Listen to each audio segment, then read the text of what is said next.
Diálogos sobre el Libro de Mormón. Propósito divino. Segunda parte.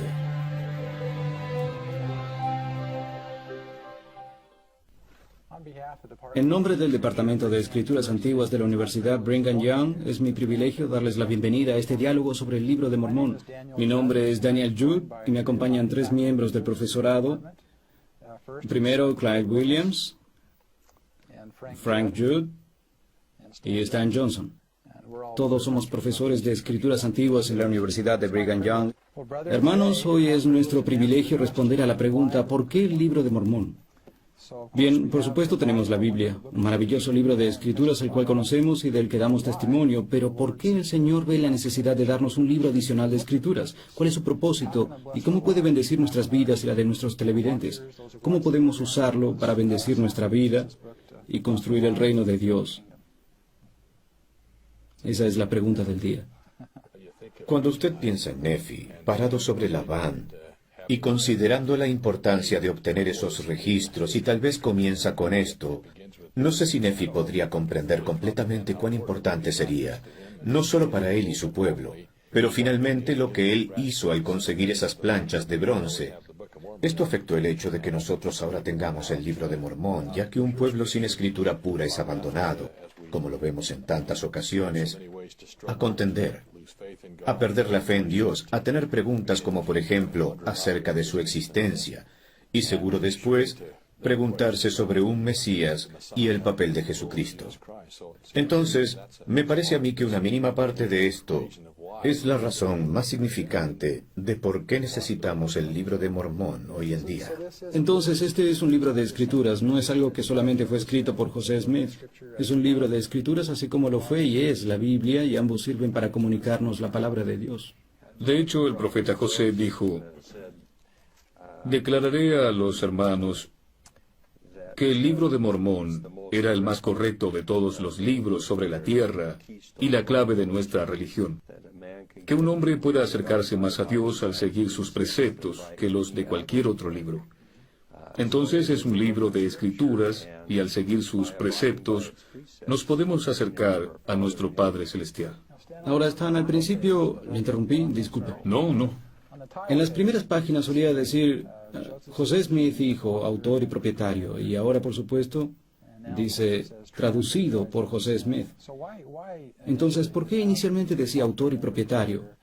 Para algunos esto significaría que él escribió este libro y que es tan solo un buen libro de ética o historia para bendecir a la gente. Pero, ¿qué hay detrás de esta frase autor y propietario? Sé que usted nos puede ayudar con esto. Los derechos de autor en Nueva York fueron la razón principal. Alguien tenía que aparecer como tal. Necesitaba, me imagino, ser alguien que vivía. Así que pienso que esa fue realmente la razón primordial por la cual su nombre estuviera allí. Y no que José sintiese que él fue realmente el autor. Y así se cumplía con el requisito que se necesitaba para los derechos de autor. Así que la ley de derechos de autor estipulaba que uno necesitaba tener esa frase, autor y propietario, ¿es correcto? Me parece que es una posibilidad, sí. Bien. Eso creo. Es interesante que en la primera introducción del profeta al Libro de Mormón, él repita 5 veces o 6 veces que era una traducción. Así que en los primeros días él dijo que fue una traducción y algunas personas confundieron este hecho. Sí, regresando a la declaración que Stan leyó, la declaración principal, yo veo esos 3 puntos clave que realmente... Primero, es el libro más correcto y parece claro, como nos dijo Elder McConkie hace unos años, que doctrinalmente es el más correcto, debido a que la traducción que viene del Señor a José, o mediante las planchas a José por el don y poder de Dios, por eso es doctrinalmente el libro más correcto sobre la tierra. Es una declaración de peso y realmente lo creo, ya que lo he estudiado toda mi vida. Así lo creo. Doctrinalmente nos brinda muchas ideas y tendremos la oportunidad de hablar de algunas de ellas, de hablar acerca de algunas de las cosas que doctrinalmente revela y que son muy importantes. Bien. La maravillosa declaración del presidente Benson, que realmente me inspira. Me gustaría leerla si puedo y si la puedo encontrar aquí. Es donde él está hablando de cómo el Libro de Mormón acerca a los hombres a Cristo en 2 formas básicas. Probablemente ustedes sepan de esta declaración en la que dice, el Libro de Mormón acerca a los hombres a Cristo a través de 2 formas básicas. Primero habla en una manera sencilla de Cristo y su Evangelio. Testifica de su divinidad y de la necesidad de un Redentor y de la necesidad de poner nuestra confianza en Él. Y segundo, el libro de Mormón expone a los enemigos de Cristo, confunde falsas doctrinas y termina con las contenciones.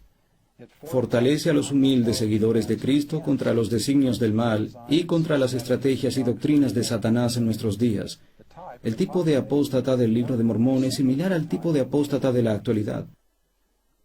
Además, nos enseña de Cristo y su Evangelio y expone a sus enemigos. Cuando miramos nuestros días, vaya, nos damos cuenta cuán importantes son estas dos bendiciones, ya que son para llevarnos al Salvador de ambas formas. Eso está muy bien. Yo pienso que el subtítulo del libro de Mormón, Otro Testamento de Jesucristo, tiene mucho significado. Simplemente declara y nos revela que realmente es un libro que se enfoca en Jesucristo y su Evangelio. Así que los profetas modernos de la Iglesia han agregado eso, ¿verdad? ¿Eso fue en 1982? Sí, exacto. En algún momento, por esa fecha. Yo recuerdo al presidente Parker en una conferencia general presentando este nuevo subtítulo, Otro Testamento de Jesucristo. Y testamento, usted es el que realmente sabe de esto y se podría traducir como convenio. La palabra testamento está en el Nuevo y Antiguo Testamento, y en ambos casos se puede traducir como convenio. Hay Otro convenio. testamento, ¿sí? Pienso que esto es, básicamente, habiendo enseñado el libro de Mormón durante toda mi carrera profesional, así como otros textos religiosos, una cosa que resalta continuamente y es más y más impresionante y más evidente para mí. Eso no fue cosmético, ni una acción de relaciones públicas.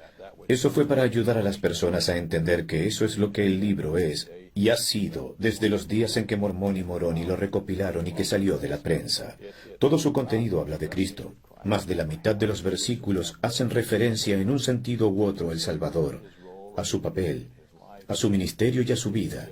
Y exactamente es eso. Creo que cuanto más lo estudio, más le encuentro cosas que no había notado antes. Y bien, esto se está enfocando nuevamente en venir a Cristo. Es lo que en realidad es. Lo que me hace recordar que también aparece en la portada del libro. Sí, hace algunos años vino a View un profesor de una universidad cristiana que vino a reunirse con algunos de nosotros y antes de que la reunión empezara, él comentó, yo por muchos años escuché acerca del libro de Mormón y hablé en su contra y traté de impedir a mi gente conocerlo. Y continuó, pero en preparación para esta reunión leí el libro y yo no estoy de acuerdo con todo lo que ustedes enseñan como santos de los últimos días. Pero este es un libro acerca de Cristo y eso no lo puedo negar. Eso fue maravilloso, me tocó el corazón. Un hombre honesto viendo, por supuesto, que este libro es otro testamento de Jesucristo. Quienes digan que no creemos en Jesucristo o que el libro de Mormón no habla acerca de Cristo no han leído el libro. Sí, en cada página. Y por supuesto, en el centro está nuestro Salvador y el plan. Me gustaría señalar que la palabra plan, hablando acerca de restaurar las verdades sencillas y valiosas de la Biblia, nunca se menciona en ella, ni en el Antiguo ni en el Nuevo Testamento, y sin embargo en el libro de Mormón, Cristo es el centro de este plan, en redención. Todos nosotros estamos perdiéndonos y necesitamos desesperadamente de la expiación, el cual es un tema vital aquí, que estemos cayendo y estemos perdidos, y que permaneceremos sin la expiación de Cristo. Así que, realmente este es un libro centrado en Cristo. Y es impresionante. El libro de Mormón menciona que ese es el plan de felicidad, no simplemente un plan de sacrificio y miseria y al renunciar a cosas, sino que es el plan de felicidad. Está concebido para eso. Vamos a 1 Nefi 13 y hablemos acerca de algunos de los propósitos del libro de Mormón. Pienso que el profeta Nefi en varias maneras nos revela esto, así como los profetas lo hacen en todo. Nosotros hablamos de la frase simples y preciosas partes. Ahora eso es lo que viene. ¿Dónde está la primera parte en la que vemos eso? ¿Está en 1 Nefi 13? Creo que sí. Bien, es una de las primeras aquí. En el versículo 26. Por supuesto que hablamos acerca de la creación o de la formación de la grande y abominable iglesia. Y luego, más o menos en la mitad del versículo 26 dice, he aquí ha despojado el evangelio del Cordero. Obviamente el Cordero siendo Cristo. Algunas partes que son claras y sumamente preciosas. Y también ha quitado muchos de los convenios del Señor. Y ha hecho todo esto para poder pervertir las rectas vías del Señor, para poder cegar los ojos y endurecer el corazón de los hijos de los hombres. Y continuando en la página, obviamente en la última parte del versículo 29 y luego en el versículo 34, habla acerca de estas cosas claras y de gran valor, partes que han sido quitadas y por eso la gente ha tropezado. ¿Qué significa esto? ¿Que ellos tropezaban en exceso? ¿Muchos se tropiezan por el hecho de que estas cosas claras y de gran valor se han quitado? ¿Qué piensan de esto? Yo pienso que hoy vemos en el mundo toda clase de confusión y diferentes puntos de vista. A mucha gente luchando por mantener su fe, porque no pueden entender al Dios al cual se les ha indicado conocer y entender. Eventos que están viviendo no tienen ningún sentido. No saben cómo lidiar con los desafíos, y entonces vemos gente tropezando espiritualmente y tropezando con la doctrina y dudando de su fe en Dios, o en lo que tengan fe, y en su religión. El Señor sabía que esto pasaría, porque estas claras y preciosas verdades fueron retenidas o quitadas. Pienso, Frank, que usted tenía algún conocimiento acerca de este principio. ¿Es así? Sí, que también es de gran significado notar que en estos versículos, en el capítulo 13, versículos 26, 29, 32 y 34, se menciona que hubo claras y preciosas verdades que fueron quitadas del Evangelio. Y luego en varios de estos versículos, 28 y 29, dice que estas cosas claras y de gran valor fueron quitadas del libro. Pienso que es posible que, en cierta forma, estos estén describiendo aspectos que hubo verdades claras y preciosas que fueron removidas del registro de la Biblia. Sabemos que hubo cambios que se han hecho en los manuscritos al pasar el tiempo, pero la segunda parte, pienso, nos deja saber que no es solamente el quitar cosas del registro de escrituras, sino la mala interpretación de los principios del Evangelio que queda ahí. Así que para regresar a su punto, ¿por qué la gente tropieza? Una razón sería porque muchas verdades simplemente no están en el registro bíblico. Y otra posible razón es que las que están allí no están siendo enseñadas correctamente. Hasta algunas cosas han sido añadidas al registro y eso es lo que yo he estudiado también.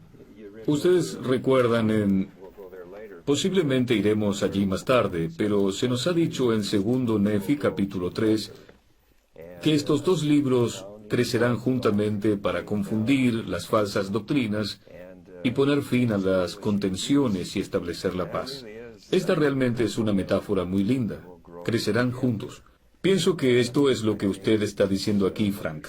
Algunas veces, lo que pasa es que si solo se usa uno, usted lo puede interpretar de muchas maneras diferentes, pero cuando pone ese con el otro y la revelación de la restauración, francamente está seguro. Frank, usted es un especialista en el Nuevo Testamento, entrenado en la Universidad de Carolina del Norte. Es un especialista de la Biblia. Yo adivino que ha visto muchas discusiones acerca de la traducción bíblica y diferentes interpretaciones, conflictos y desafíos que ocurren. ¿Estoy en lo correcto al decir esto? He visto un poco. Pienso que, por nuestra experiencia, hay aquellos que estudian la Biblia, que miran la Biblia y dicen que es infalible, que no hay errores, completamente sin errores. Y hay aquellos que miran el registro, las traducciones y los manuscritos y ven que hubo cambios en los manuscritos a través de los años y por esto concluyen que la Biblia no es inspirada. Pero como santo de los últimos días, pienso que este equilibrio divino y saludable que entendemos que aquellos que recopilaron la Biblia eran humanos y tal vez hubo cambios editoriales o algún otro tipo de cambio en los manuscritos, pero también aquellos que los escribieron y que profetizaron fueron profetas de Dios. De modo que la Biblia es inspirada, hay errores, hay problemas, pero nosotros testificamos que es correcta. ¿Nos ayuda el libro de Mormón con la Biblia? ¿Es un testimonio de que la Biblia es la palabra de Dios? Creo que todos estamos de acuerdo que este ciertamente es el caso. ¿Es un amigo de la Biblia, un compañero para la Biblia? Bueno, Stan estaba diciendo que los dos libros, siendo uno, y en el versículo 40, ciertamente leemos de lo que estamos hablando. Estos últimos registros, de los que leemos en los versículos anteriores, vemos lo que significan.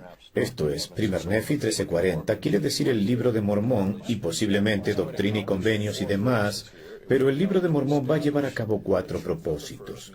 Ayuda a establecer la verdad primero, queriendo decir la verdad de la Biblia, la cual fue el primer registro, y darán a conocer las cosas claras y preciosas que se les han quitado, y manifestarán a todas las familias, lenguas y pueblos, que el Cordero de Dios es el Hijo del Eterno Padre, y es el Salvador del mundo, y que es necesario que todos los hombres vengan a Él, o no podrán ser salvos. Así que realmente esto establece 4 grandes propósitos y razones de por qué tenemos el libro de Mormón, y tú piensas, ¿quién no va a querer otro testigo? ¿Quién no va a querer un segundo testigo confirmando mi fe y mi creencia? Y esto es lo que sabía el Señor, porque Él sabía que la Biblia sería atacada y la gente sería interrogada, y gente dudaría de ella, así que viendo estas cosas, Él nos da un registro adicional, realmente por adelantado, antes de que fuera tan crítico como sería ahora, y para hacernos saber algunas de estas preciosas verdades que se perdieron. Vamos a dedicar algunos minutos hablando de esas claras y preciosas partes que contiene el libro de Mormón para restaurar lo que la Biblia perdió. Tal vez nuestra audiencia puede considerar esto también. Bueno, lo que realmente se me ocurre es la ordenanza del bautismo. Creo que en el tercer Nefi, capítulo 12, o en realidad 11, lo primero que hace el Salvador cuando se le aparece a los nefitas es testificar de su misión y luego entra al tema del bautismo. Nefi viene ante él, se arrodilla ante él, y los siguientes 4 o 5 versículos, simplemente el Salvador repite, necesitas ser bautizado. Es importante que te bautices, por inmersión. Quiero que esto se haga por inmersión, y cuando termina dice, no más contención en esto. Y esta escritura a la que nos referimos, habla de dejar la contención. Cuando él termina, esa es la palabra exacta que está usando. No quiero más contención en esto. Parece que hasta entre todos los nefitas había contenciones. Esto debe hacerse por la autoridad. Sí, ese es un punto importante. Bautismo por la autoridad e inmersión. Así que no discutan más por esto. Entonces el libro es maravilloso al restaurar partes claras y preciosas que acaban con la contención y se puede distinguir la falsa doctrina. Así que las ordenanzas... Las ordenanzas. Sí, correcto. Hasta en tercer Nefi que tú describiste, me encanta la manera en que el Salvador describe a su Padre y la relación entre Padre e Hijo. Nos enseña el verdadero carácter de Dios, nuestro Padre Celestial, y Jesucristo, siendo 2 seres separados.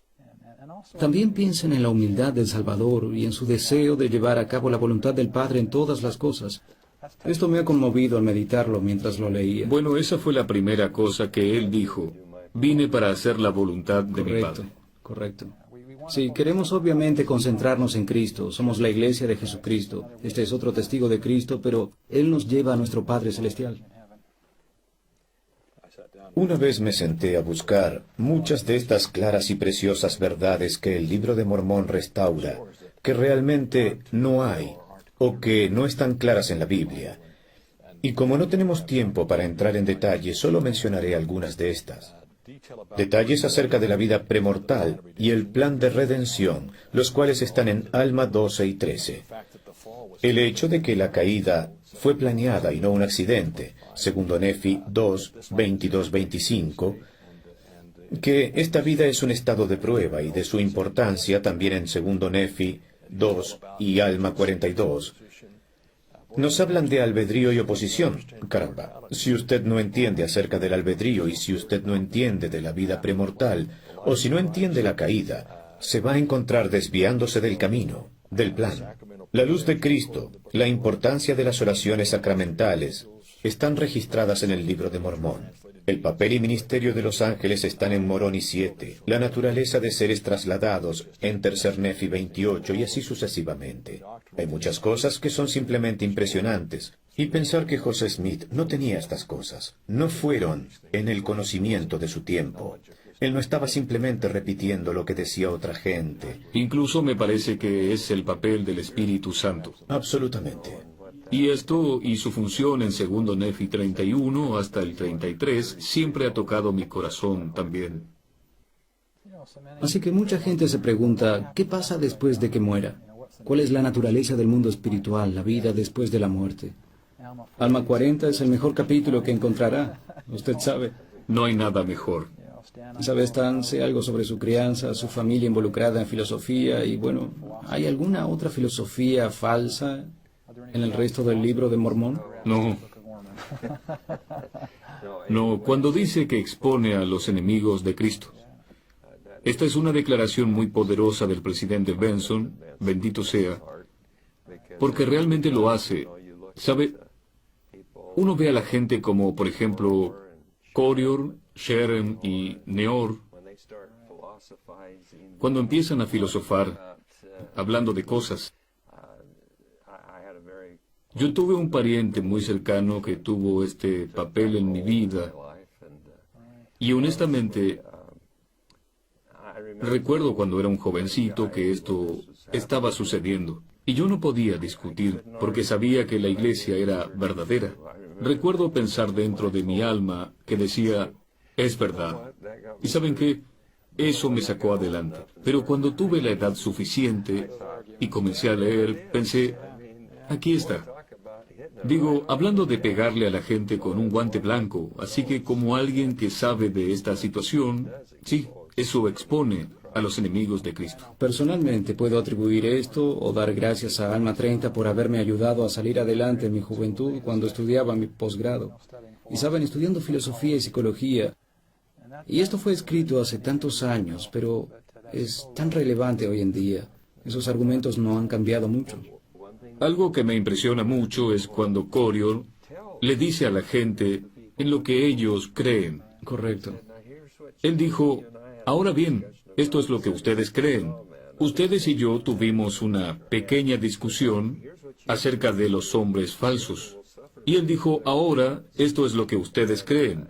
Ustedes creen que los niños sufrirán por culpa de sus padres y que están en una condición de pecado por esta misma razón. Bueno, él tiene parte de esto correcto, pero la otra parte que definitivamente no creemos es que somos responsables por sus pecados. Eso no es verdad. Algo que aprendí de este anticristo es que usted no deja que nadie le diga lo que debe creer fuera de su fe. Así que lo que usted está diciendo entonces no es solo filosofías falsas y doctrinas falsas, también expone los métodos hasta la metodología usada. Y cuando vienen a usted y le dicen lo que usted cree, aunque usted no lo sepa, una cosa es que usted sabe con certeza que no dejará que le digan en qué creer. Correcto. Una cosa que va de acuerdo con esto es que algunos de estos enemigos de Cristo que se describen en el libro de Mormón enseñan que Cristo no se puede conocer, que usted no puede saber antes de tiempo quién es Él o el papel importante que juega en su vida. Y una cosa que pienso que el libro de Mormón restaura es la sabiduría de que nosotros podemos conocer a Cristo, que ellos sabían de Él antes de su venida, y que entendieron el Evangelio y el plan de salvación. Eso es maravilloso. Es interesante cuando uno piensa en los enemigos de Cristo. Una de las cosas que el libro de Mormón restaura es la sabiduría acerca de Satanás. De hecho, escritores le dirán que no se puede encontrar estas cosas en la Biblia, pero aquí está. Y sabemos que Lehi está recibiendo algo de esto en 2 Nefi 2 por medio de las planchas de bronce. Y también se nos dice más claramente en el libro de Mormón que en cualquier otro lugar, en 1 Nefi 22:26, cómo usted puede atar a Satanás como si estuviera en su vida y en las cosas que usted hace. Así que pienso que está exponiendo a los enemigos y también de cómo sobreponernos a estos enemigos y no dejar que nos derrumben, lo cual es importante al pensar en los problemas que hay hoy en el mundo. Incluso alguna doctrina que se nos enseñará es casi como, ustedes saben, yo espero que esto suene correctamente. Tenemos el manual de Satanás, es decir, en cuanto a lo que él va a hacer. Y habla de cómo en los últimos días ellos enseñarán los preceptos y de los enseñan con hombres su que niegan aprendizaje. el espíritu y su aprendizaje. Y ustedes y yo hemos presidido en diferentes estacas y barrios, y no recuerdo el haber ido a la escuela para hacer eso. Saben, esto fue hecho por... No me habéis Correcto. escogido vosotros a mí, pero yo os he escogido y ordenado. Luego habla de que ellos negarán el poder y negarán los milagros y todos aquellos pequeños preceptos son expuestos en el Libro de Mormón y los entendemos. Es como cuando escuchamos y decimos, bueno, lo he oído antes. Luego, la salvación, cómo llega la salvación, qué pasa con la relación entre la gracia y las obras, y cuán bendecidos somos de tener este libro de Escritura. Algo que complementa esto es el conocimiento de que el Libro de Mormón se escribió para nuestros días. Esto realmente separa el Libro de Mormón de la Biblia. La Biblia es inspirada y el Libro de Mormón es inspirado. Los profetas bíblicos vieron nuestros días, pero no necesariamente aplicaron sus palabras a nosotros en los últimos días. El Libro de Mormón sí. Esto es como la declaración de José, la última, que un hombre se acercaría más a Dios al seguir sus preceptos. Y yo tengo este testimonio en mi vida. Me acerqué mucho más a Dios no solo al estudiarlos, sino al aplicarlo y al incorporar estos principios en mi vida. Bueno, gracias a todos ustedes. El Libro de Mormón también es, como lo ha dicho antes Stan, un libro acerca de la familia. Empieza con Lehi y Nefi, sus desafíos familiares, hasta con sus matrimonios y cómo vinieron a Cristo, vinieron a Dios, y cómo todas estas cosas son capaces de ayudarles con los desafíos de la vida cotidiana. Es el testimonio de cómo una familia vino a Cristo y vino a Dios. Así que con ustedes yo doy mi testimonio de su veracidad y sus bendiciones en nuestras vidas, y estoy ansioso para estudiarlo durante el resto de mi vida y aún después. Muchas gracias, hermanos, fue un placer.